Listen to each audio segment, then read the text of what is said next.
Esta vez quiero compartir con ustedes una información que tengo del Endocrine Connection del 2022 acerca del riesgo cardiovascular asociado a la menopausia. Nada más vamos a hablar del riesgo cardiovascular. Recordemos que las patologías cardiovasculares son muy frecuentes arriba de los 40 años y curiosamente coincide con el aparecimiento de la menopausia.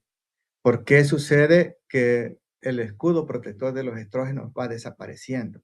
Entonces, a nivel de datos epidemiológicos, vamos viendo que la mortalidad femenina en esta etapa es del 50% debido a enfermedades cardiovasculares, un 20% por problemas de cardiopatía isquémica y hay un 13% de derrame cerebral o ictus cerebeloso. Entonces, porque lo que sucede es que la mujer, perdiendo la protección de los estrógenos, va afectando los vasos sanguíneos, produciendo efectos aterogénicos, ateroscleróticos, y eso es lo que está sucediendo en la transición de la menopausia, en donde todo esto va alterando los problemas cardiovasculares.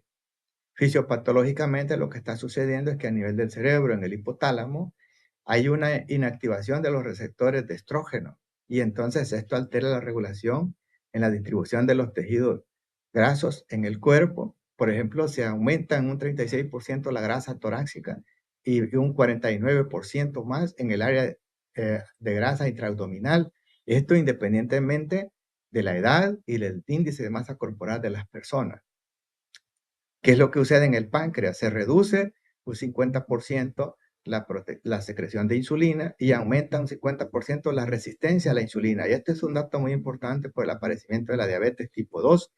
En el hígado también lo que está sucediendo es que hay un aumento duplicado de la esteatosis hepática no alcohólica y esto nos altera el metabolismo de la glucosa porque sabemos que se produce el glucógeno.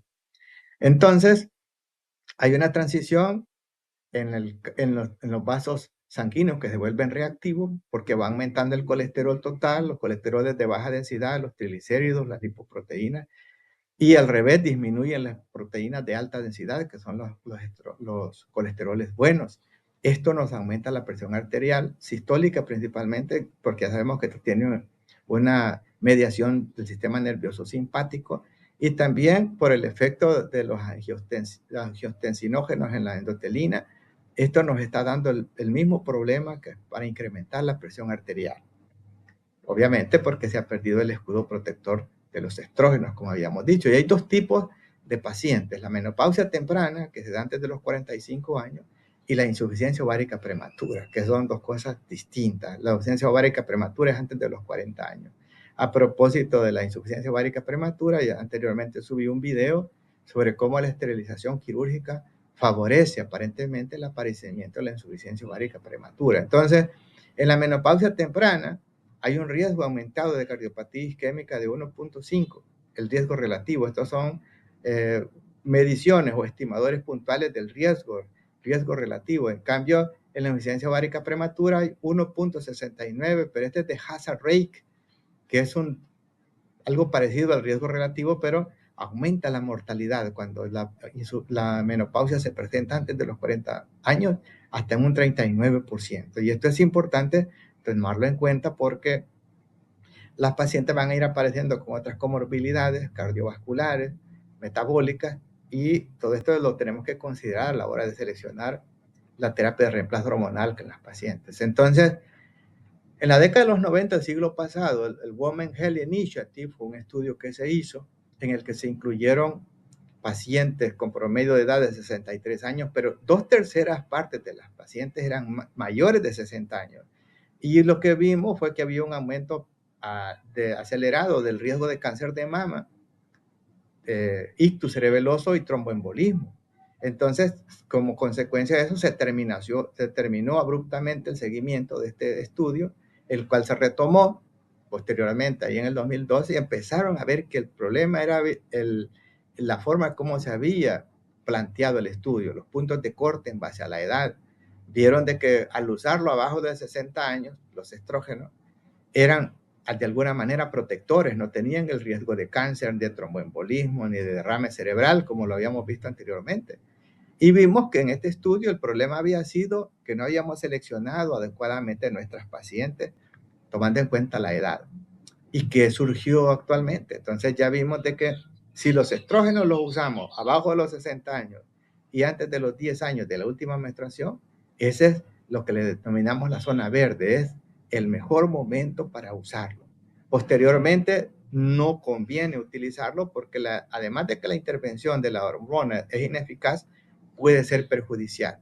Y como vemos, ya en el 2015, Cochrane hizo un análisis en el cual demostraron la disminución del riesgo de cardiopatía isquémica y de mortalidad cuando se inicia la terapia de reemplazo hormonal de una manera temprana.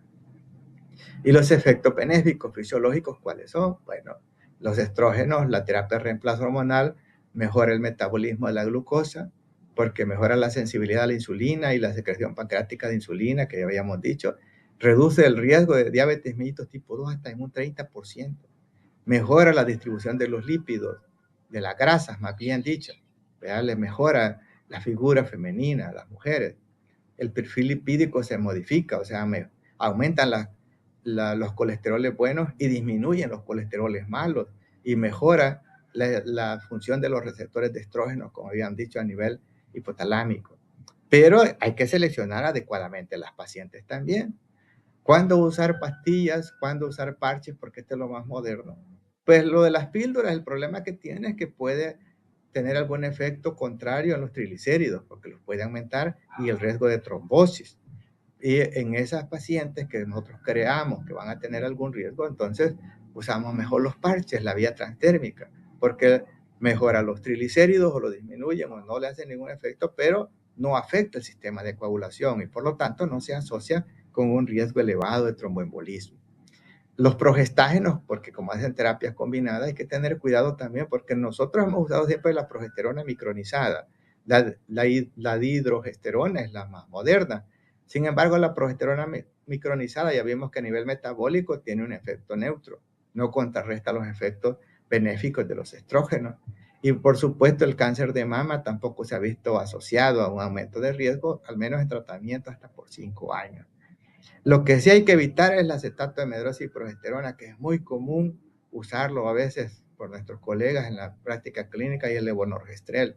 Entonces, estos medicamentos sí, en el Women Health Initiative se vio que eran los que estaban relacionados probablemente con el aparecimiento de los cánceres de mama. Entonces, hay que seleccionar bien el progestágeno también que vamos a utilizar. Y por supuesto, las pacientes hay que hacer una evaluación de su perfil lipídico, el estado metabólico, la glucosa, si hay diabetes, hipertensión arterial, hay que monitorizarla. Si tenemos capacidad para hacer evaluaciones con los scores que están saliendo, pues es lo más importante porque hay algunas pacientes de alto y muy alto riesgo que no van a ser candidatas para terapia de reemplazo hormonal. Así de sencillo, porque ese es el objetivo de la presentación. Y la terapia de reemplazo hormonal no tiene que usarse para prevención primaria de problemas cardiovasculares, porque el efecto que tiene nada más es benéfico a nivel cerebral, cardiovascular, óseo, lípidos, como vamos a ver más adelante. Entonces, en cambio, las pacientes de bajo riesgo a moderado riesgo sí podemos usar la terapia de reemplazo hormonal combinada o sola. Los estrógenos orales se utilizan si vemos que no tiene que ver problemas con los triglicéridos. Si hay problemas con los triglicéridos, pues entonces usamos el parche transdérmico, que afortunadamente ya tenemos en el mercado este tipo de productos. Algunos ajustes terapéuticos que vamos a hacer importantes. Ya sabemos que aquellas pacientes con diabetes tipo 2 y obesidad, hay que tener cuidado con la selección de las terapias, ya sea combinadas o solas. El estradiol transdérmico casi que siempre va a ser más seguro. La progesterona micronizada es mejor, ¿verdad? Hay que hacer esa combinación. Pero en algunas dislipidemias complejas, cuando los triglicéridos están altos, hay que usar la vía transdérmica. Esto es lo más recomendable. Y aquellas pacientes con insuficiencia ovárica prematura, lamentablemente hay que decirles que ellas no tienen opción. Hay que usar, al nomás detectar la insuficiencia ovárica prematura, la terapia de reemplazo hormonal hasta los 50 o 52 años para evitar la mortalidad por cardiopatía isquémica. Las conclusiones. La regla del tiempo es importante. Usarla antes de los 60 años o que tenga menos de 10 años desde la última menstruación. Esos son los dos puntos de corte. Nunca se usa la terapia hormonal para la menopausia bajo la excusa de hacer una prevención cardiovascular. Eso no. El parche siempre va a ser de primera línea, porque no eleva los triglicéridos, ya hay disponibilidad en el mercado, no aumenta el riesgo de tromboembolismo venoso. Los progestágenos, ya dijimos que es mejor usar la progesterona micronizada. Y la otra cuestión es no descontinuar la terapia de reemplazo hormonal de manera abrupta, porque eso también puede tener algunas complicaciones. Para eso estamos los especialistas adecuados para darle seguimiento de la mejor manera. Espero que este material les haya funcionado. Ahí les dejo la referencia por si la quieren revisar. Muchas gracias.